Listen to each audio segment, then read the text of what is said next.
મોડાસામાં આંગણવાડી કર્મચારીઓનો વિરોધ સામે આવ્યો છે। આઈસીડીએસ ઓફિસ આગળ આંગણવાડી કર્મચારીઓ મોટી સંખ્યામાં ઉપસ્થિત રહી વિવિધ માંગો સાથે આંગણવાડી કર્મચારીઓ એકત્રિત થયા હતા। આંગણવાડી કર્મચારીઓ ઓનલાઈન 5 માર્ચથી કામગીરીથી અડગા રહ્યા હતા, તો આગામી 18 થી 20 માર્ચ સુધી આંગણવાડી કર્મચારીઓ કામગીરીથી અડગા રહેશે। ઓનલાઈન કામગીરીના ભરણને કારણે બાળકોને પૂર્વ પ્રાથમિક શિક્ષણ પર ન્યાય નથી આપી શકતો। માંગ ન સંતોષાય ત્યાં સુધી મહિલા કર્મચારીઓ પોતાની માંગ પર અડગ રહેશે।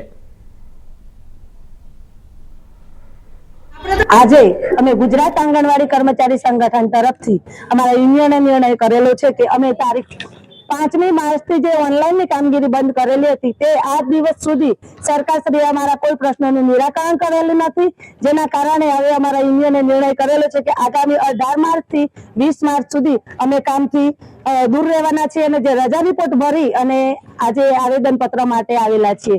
અમારી સરકારશ્રીને નમ્ર વિનંતી હતી કે જો તમારે અમારી જોડે મોબાઈલમાં કામગીરી કરાવી હોય તો 2022 થી તમે જે વાયદો કરેલો છે કે તમને મોબાઈલ આપવામાં આવશે તેની ગ્રાન્ટ પણ આપને ચૂકવાઈ ગયેલો હોવા છતાં આજ દિન સુધી કાર્યકર બહેનોને એક મોબાઈલ આપી શકતા નથી અને રોજે રોજ નવી નવી એપ્લિકેશનો લાવે છે।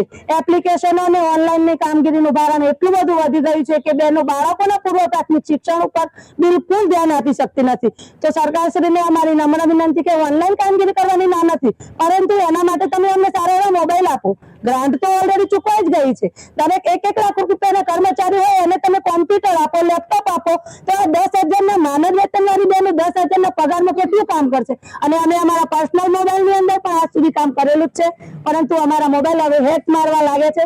અમારા મોબાઈલ ચાલતા નથી, જેના કારણે અમે ઓનલાઈન કામગીરી બંધ કરેલી છે, પરંતુ ઓનલાઈન કામગીરીનું ભારણ એટલું વધી ગયું છે કે બેનો માનસિક રીતે ત્રાસી ગઈ છે। બીજું કે હાઈકોર્ટની અંદર અમે જે ચુકાદો જીત્યા હતા જેની અંદર કાર્યકર બહેનોને 24,800 અને તેરાગરોને 20,300 નું જે લઘુત્તમ વેતન ચૂકવવા માટે કહેવામાં આવ્યું હતું એ પણ સરકારે આજ દિન સુધી આપેલું નથી। તો સરકારશ્રીને અમારી નમ્ર વિનંતી કે દરેકને જો અધિકારી હોય, એમએલએ હોય, સંસદ સભ્ય દરેકને જો મોંઘવારી નડતી હોય તો આ 10,000 પગારમાં, આ 5,000 પગારમાં આ કાર્યકર તેરાગર બહેનોનું ઘર કેમ ચાલે?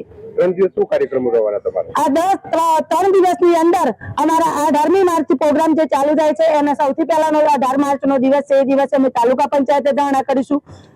પછી 19 તારીખે અમે જિલ્લા પંચાયતે ધરણા કરવાના છે અને 20મી માર્ચે પણ